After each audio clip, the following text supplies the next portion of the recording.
Bem, estamos aqui mais uma vez para apresentar novamente o programa O Veredito, que é apresentado todas as segundas, quartas e sextas-feiras, às 21h30 pelo canal 24 da NET, né, da TV Interativa.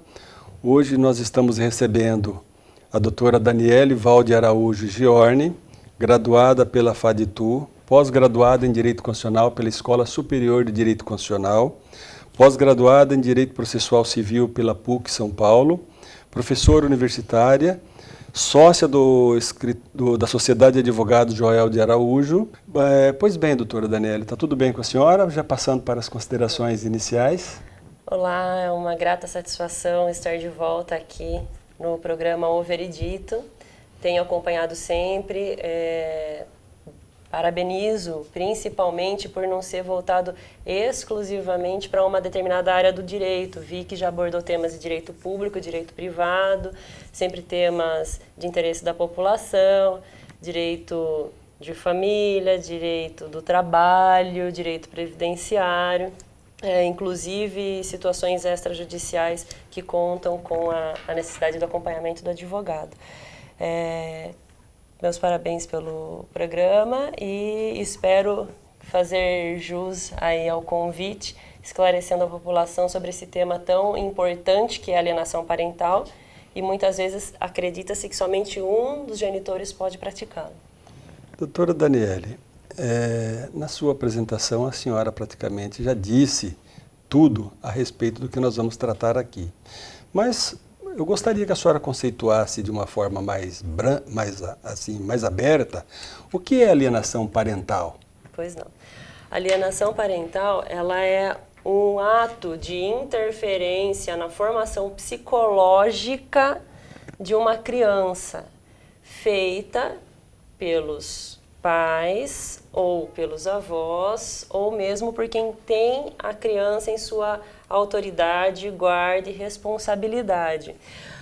Qual que é o grande problema e por que o direito ele veio tutelar essa situação? Por quê? Porque a alienação parental ela nada mais é do que um abuso de direito. O que é esse abuso de direito? A pessoa tem a guarda, ela tem que garantir o sadio desenvolvimento da criança, ou se não tem a guarda, atende em visitas, por exemplo, e ela não preserva a integridade emocional, a integridade psíquica da criança, não preserva a sua formação, seu desenvolvimento.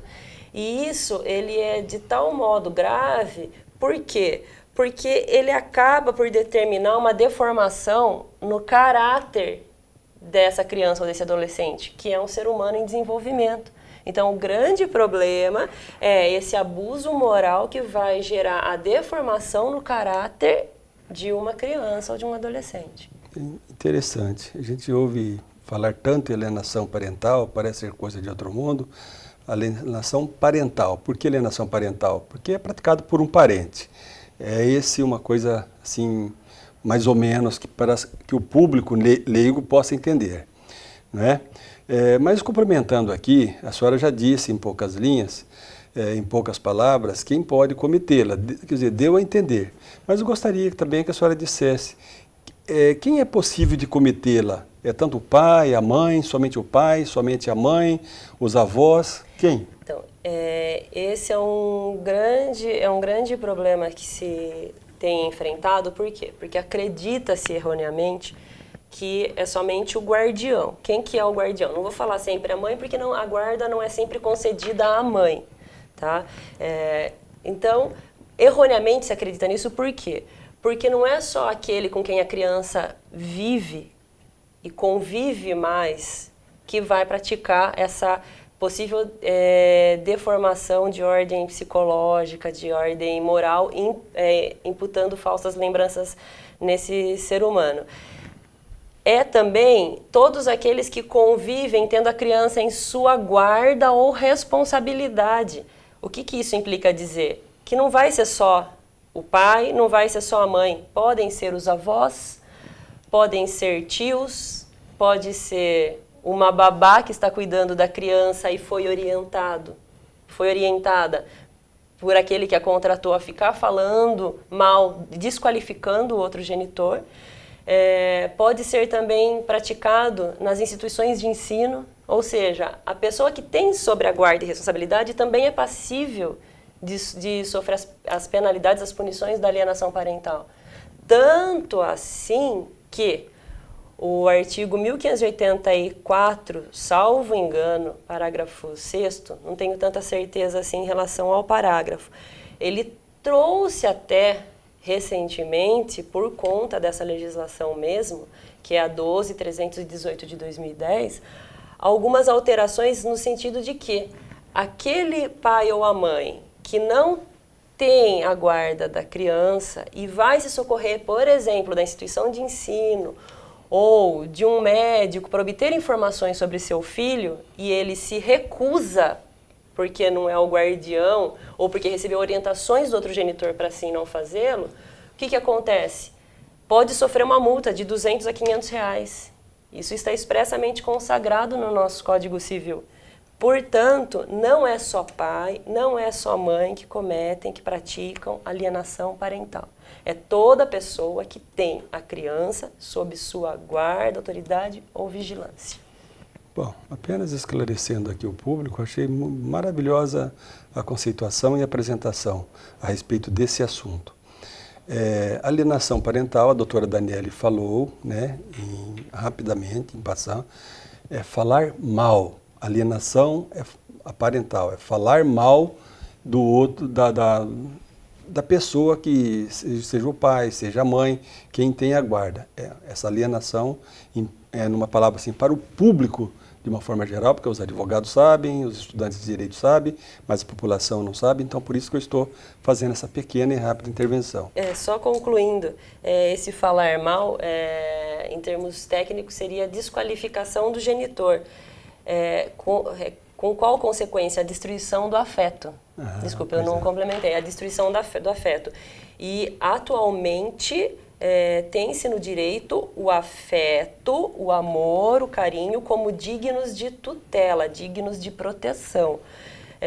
Um grande exemplo disso até está sendo discutido numa novela recente, onde algumas crianças foram levadas para um abrigo e pessoas que conviveram com elas desde criança pretendem a guarda e posterior adoção, e agora apareceu um parente requerendo, e tudo levando a crer que por ter um vínculo biológico, por ter um vínculo consanguíneo, essas pessoas terão prioridade na adoção dessas crianças. Mas hoje em dia o direito ele já não vê dessa forma. Até porque existe a teoria da desbiologização do direito de família. Por quê? Porque vale mais o afeto. Então, considera-se muito mais o afeto, o acompanhamento, a convivência, o amor. E a alienação parental, ela vem justamente destruir o quê? O afeto, através do falar mal, do agredir. Muito bem, doutora. E é fácil provar? Como que se prova uma situação dessa? Porque a gente sabe que ocorre geralmente entre 4 paredes. E às vezes num parque infantil ou numa escola, como a senhora disse.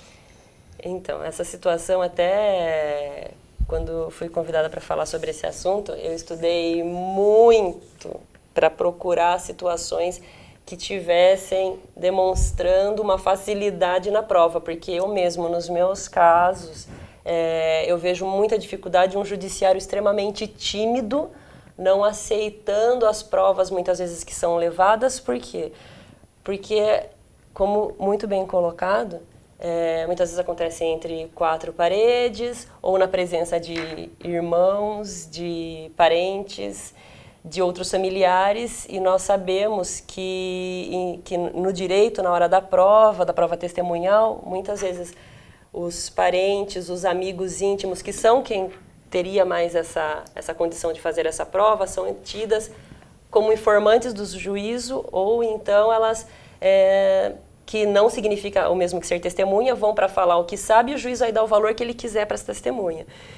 Então, de toda a literatura, tudo que eu fui procurando, fui pesquisando, e considerando esse judiciário tímido, o que eu digo? Fácil de provar não é. Mas como se pode ter esses indícios de prova? Porque havendo indício de prova, o juiz pode até colocar como tramitação prioritária esse processo. Registra por mensagem de texto, por e-mail, por WhatsApp, por alguma forma escrita. Ah, mas e gravação telefônica? Liguei, a pessoa falou, gravação telefônica é muito complicado, porque se a pessoa não souber que está sendo gravada, o direito pode considerar isso como o judiciário pode considerar como uma prova ilícita. Até o Dr. João, que milita muito na área do direito criminal, tem mais até propriedade do que eu para falar em relação à prova ilícita. Por que prova ilícita? Porque, de repente, você começou a gravar na parte que lhe interessava, você provocou aquela situação. Então, muita gente chega com ali um monte de áudio e não pode usar, ou de repente colocamos no processo e é pedido para tirar. Por quê? Porque a outra pessoa não sabia que estava sendo gravada. Então, registra. Registra como? Hoje é meu dia de visita, posso buscar? Vem o quê? Qual situação? Ah, hoje tem o aniversário da amiguinha da escola, podemos mudar? Ah, claro, podemos mudar. Não vou privar meu filho ou minha filha disso. Chega na semana seguinte ou no dia que foi feita a alteração, posso ir buscar então hoje? Ah, então, hoje está passando mal, você pode deixar para buscar num outro dia, porque está com um resfriado, uma dor de cabeça, uma dor de barriga. Não fica só no telefone, registra por escrito. Pega a mensagem de e-mail, WhatsApp, qualquer e-mail idôneo que comprove que é mesmo aquela pessoa. Então, nada de criar um e-mail ou uma conta eletrônica com algum nome que não seja o seu. Então, coloca ali o seu nome mesmo e faça a pessoa responder por um meio onde tenha que se facilmente identificar. Por que eu digo isso? Porque muitas vezes se coloca assim, em vez de colocar, por exemplo, Daniele Araújo coloca advogada família. Quem sabe que eu atuo em direito de família sabe, pode até associar a mim, mas quem não sabe se eu estou respondendo de repente uma pergunta para alguém num processo judicial, o judiciário, não, o juiz, o promotor não é obrigado a saber quem é. Então, assim, de uma forma que seja facilmente identificada. Ah, tá. E fora isso, doutora, não existe dentro do judiciário psicólogos que pode fazer uma avaliação e levantar essa questão também? É muito, muito interessante essa pergunta. Então, vamos lá. A resposta que eu dei anteriormente foi em que sentido? Foi no sentido assim de trazer indícios de prova para o juiz já conseguir, para o juiz já poder ter elementos para pôr numa tramitação prioritária e o processo ir um pouco mais rápido. Não havendo esses indícios de prova, o que vai acontecer? Vai ser determinada a realização pelo judiciário de uma avaliação psicológica, de um estudo social e de um estudo psicológico por uma equipe técnica do próprio judiciário, justamente para verificar essa situação.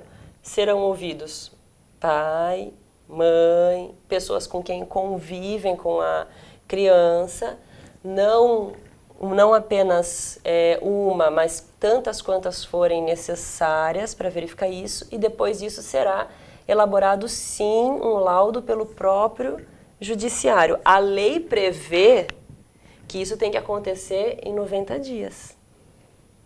Agora a questão é, isso acontece em 90 dias? Nós vamos agora para um rápido intervalo, agradecendo você, meu caro telespectador, seja advogado, seja estudante, seja pessoas do povo em geral, né, do público, nosso público. Voltaremos em breve.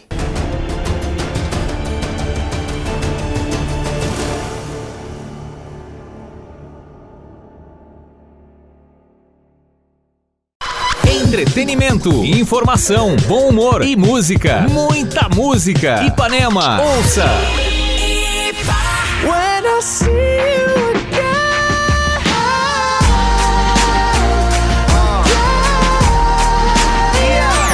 Hoje eu vou deixar tudo pra lá. Viver no sonho em paz, não sei como é que se faz. Hoje eu vou. Nem assim que se faz.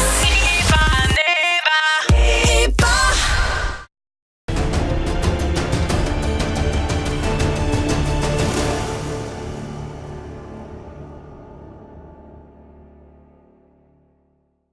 Bem, hoje nós estamos apresentando o programa o veredito novamente, né, com o tema alienação parental, trazendo a doutora Daniele Valde Araújo Giorni. Doutora Daniele, no bloco anterior, a senhora falou que o estudo psicológico, social, que as varas de famílias determinam que sejam feitos e dá o prazo máximo de 90 dias, porque decorre da lei isso daí, efetivamente, em 90 dias, a partir do momento que há desconfiança de alguém dessa alienação parental e é ingressado em juízo, é pedido, os psicólogos têm condições de fazer em 90 dias? Tem sido feito em 90 dias? O prazo, na verdade, como que acontece essas coisas? Excelente pergunta, e a população ela precisa mesmo tomar ciência da tramitação processual. Por quê? Porque geralmente vai até o nosso escritório acreditando que será que com as provas que tiver, ela já conseguirá um agendamento de um estudo social e psicológico, e não é assim que acontece. Então, como que será feito? Ingressa-se com uma ação judicial. Esse processo, tão logo o juiz ele receba, o que ele vai fazer? Ele vai marcar uma audiência de tentativa de conciliação no setor de conciliação e mediação do judiciário. Uma vez sendo marcada essa audiência de conciliação e mediação, a parte contrária, então, ela é chamada primeiro para tentar compor, para tentar fazer um acordo, para cessar essa situação, para que permita o livre acesso, porque está havendo alienação, é porque a criança não está indo com aquele genitor que não mora com ele, certo? Então, para tentar restabelecer. Não teve acordo, a pessoa entendeu que não tem qualquer fundamento essa ação, ela terá o prazo, então, depois do agendamento dessa audiência, que demora entre 1 a 3 meses, podendo levar até uns 3 meses dessa primeira audiência, é feito o quê? Não tendo o acordo, dado um prazo de 15 dias para que aquela parte faça a sua defesa. Pela nova sistemática processual, 15 dias úteis. Depois desses 15 dias, feita a defesa, é dada oportunidade para replicar, para aquele que entrou com a ação, colocar as suas ponderações, os seus apontamentos sobre isso que foi falado pelo réu. Depois disso, o juiz abre prazo para apresentação das provas. Que provas as pessoas querem produzir? Tá? Às vezes pedir ofício para a escola para falar se aquele pai vai até lá ou aquela mãe vai até lá obtendo informações e não consegue. Para o médico que não deu informação, para falar quem que deu essa determinação para ele, para que não falasse para o outro com quem a criança não convive. E o pedido expresso de estudo social e psicológico, se o próprio promotor já também não pediu, corroborando essa necessidade de prova. Depois disso que o juiz vai decidir se vai ter ou não. Depois que ele decide e diz sim, tem que fazer, aí vai ser marcada a avaliação psicológica e social. Esse agendamento tem demorado aqui em Sorocaba até 1 ano para ter a primeira entrevista. Aí depois da primeira entrevista, e se precisar de outras mais, depois da realização de todas as entrevistas para elaboração do parecer psicológico e também do social, é que teria que ser entregue em 90 dias. Então, na prática, isso não tem muita eficácia. Esse prazo de 90 dias, assim, eu entendo que deveria até fazer uma alteração na legislação de modo que isso fosse um ato primeiro do processo para daí seguir, mas aí tem que mudar todo a situação envolvendo provas, o que acaba que não seria aplicado daí nos casos atuais, nos casos em andamento. Nossa, eu acho um absurdo uma situação tão importante, tão candente, envolvendo crianças, e que fica no meio daquela guerra, daquela disputa, demora geralmente 2 anos, às vezes até 3 anos, ou até mais do que isso, para tomar uma decisão que deveria ser rápida, liminarmente. Sabe por que eu entendo que está complicada? Porque o judiciário é tímido. Ele está agindo de forma tímida e não está considerando a formação e desenvolvimento psicológico de uma criança e do adolescente. O judiciário está totalmente sofrível. Por quê? Porque ele tem, os juízes eles têm medo de impor uma multa para aquele que está alienando e fazer valer essa multa. Esse que é o problema. Se começar a se colocar multas e multas altas e já determinar a efetividade desse pagamento, pode ter certeza que muitos casos de alienação já começariam a regredir. Às vezes mexendo no bolso pode ser um resultado. Mas enfim, né? Quais as consequências da alienação se ficar comprovada que de fato houve? Há alguma consequência fora essa questão relacionada à multa? Sim, há. E a lei ela prevê inclusive a alteração da guarda. Lembrando que hoje em dia a lei ela determina como obrigatória a guarda compartilhada. E deixando muito claro aqui que guarda compartilhada não é a criança residir com um pai por um período, com a mãe por outro período. Não é isso, isso daí é alternância de guarda com alternância de domicílio. Isso é ainda pior para a formação da criança, porque tira dela a sensação de pertencimento. Guarda compartilhada, o que significa? Um só irá residir e ser domiciliado com a criança, e o outro terá a amplitude de acesso, devendo decidir junto com aquele com quem a criança reside, qual é a melhor escola para estudar, quais atividades extracurriculares que vai fazer, qual o tratamento médico, qual que vai ser o convênio. Então, o compartilhamento da guarda determina que as decisões da criança serão tomadas pelos dois genitores. É isso que é o compartilhamento. Então, no caso da alienação parental, qual que é a consequência? Primeiro, se existir a guarda compartilhada, será convertida para guarda unilateral. Só um vai decidir tudo e ser responsável por tudo. E qual será esse um? Aquele que facilita o convívio, aquele que permite, sem restrições, o acesso sadio com aquele com quem ele não reside, com a família desse com quem ele não reside. Então, primeiro ponto, se é compartilhada, converte para unilateral. E uma situação ainda mais grave, se já é unilateral, já é só de um, vai automaticamente alterar para o outro, reverter para o outro. Bom, então não é só a multa, ainda bem. Uma pergunta também, que é uma consequência dessa outra resposta que a senhora deu, que nós fizemos uns apontamentos aqui. O judiciário tem atuado de modo eficiente a coibir a alienação parental? Porque a senhora já falou do judiciário como um todo, agora especificamente, o judiciário, eu acho que nessas respostas que a senhora deu, a senhora deixou claro praticamente a questão relacionada a esse problema. Mas eu gostaria que a senhora dissesse eficazmente, o judiciário, ele é eficiente, né? Ele, de modo eficiente, ele coíbe essa alienação parental? Então, o judiciário, ele tem, a criança ela tem impedido o seu convívio com outro genitor, e o judiciário ele não age de forma eficaz, não. Muitas vezes se aguarda a elaboração desse estudo social e desse estudo psicológico que nós já vimos que demora muito tempo, podendo exceder a 1 ano a sua elaboração, para daí sim o magistrado começar a impor alguma sanção.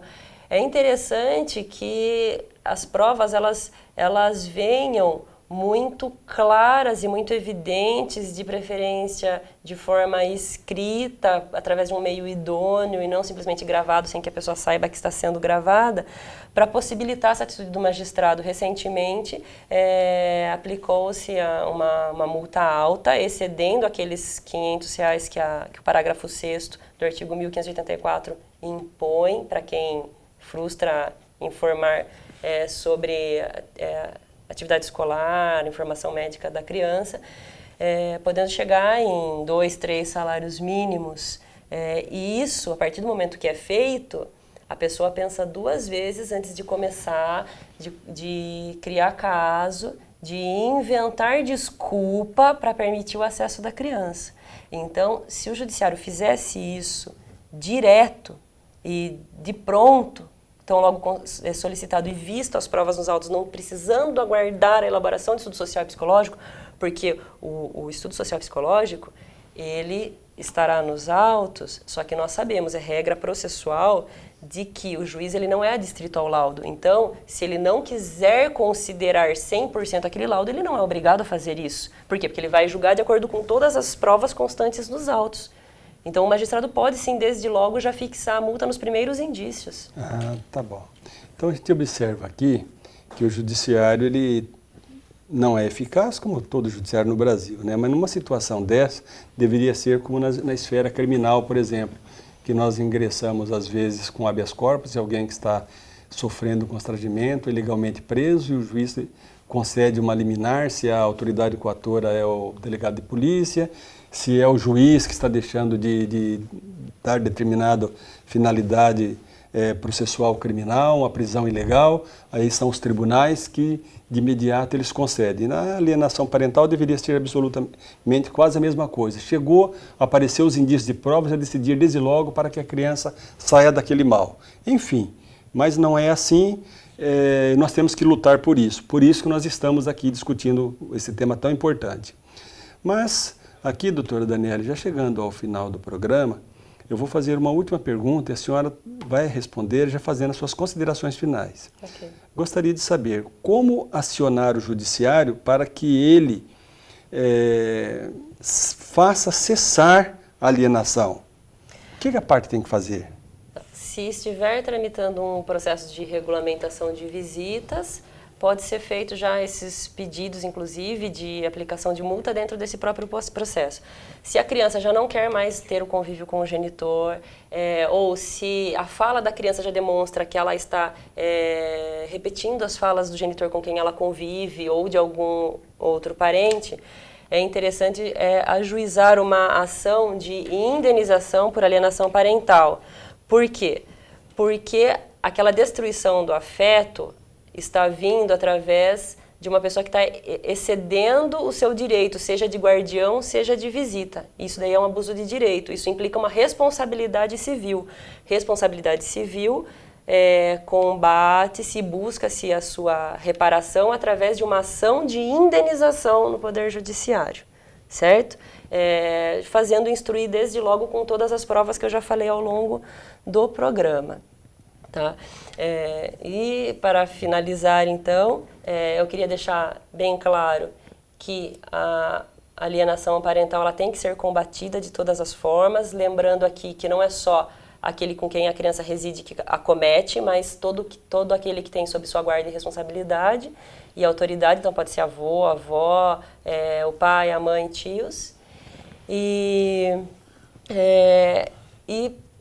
pensar que é um ser humano em desenvolvimento que está ali na sua frente. Então, preserve, garanta a sua integridade, permita um sadio desenvolvimento. Sejamos todos responsáveis na formação das crianças e dos adolescentes. Tá? E, para finalizar, eu agradeço imensamente o convite para ter participado desse programa. Para quem não sabe, o Dr. Jader hoje é meu pai. Trabalho com ele desde os 12, 13 anos de idade. Naquela época era permitido, antes de qualquer coisa. Sempre estive ali dentro do escritório. Tenho muito orgulho de estar na Sociedade de Advogados hoje como advogada, porque o Dr. Jó sempre foi muito estudioso, é isso que ele sempre ensinou pra gente, e melhor ainda, né, não ficar só em zonas de conforto e atrás daqueles direitos das pessoas que são realmente injustiçadas, que não tem alguém por elas. Alienação parental começou em 1985 nos Estados Unidos com Richard Gardner e só chegou no Brasil em 2006 através da pioneira Maria Berenice Dias, que era uma desembargadora gaúcha. Tá? Então, quero agradecer mais uma vez minha participação no programa e me dispor aí a vir outras vezes. Bem, hoje nós falamos sobre alienação parental e eu quero agradecer você, meu caro telespectador, nosso público em geral, que é quem dará o veredito final. Nosso muito obrigado.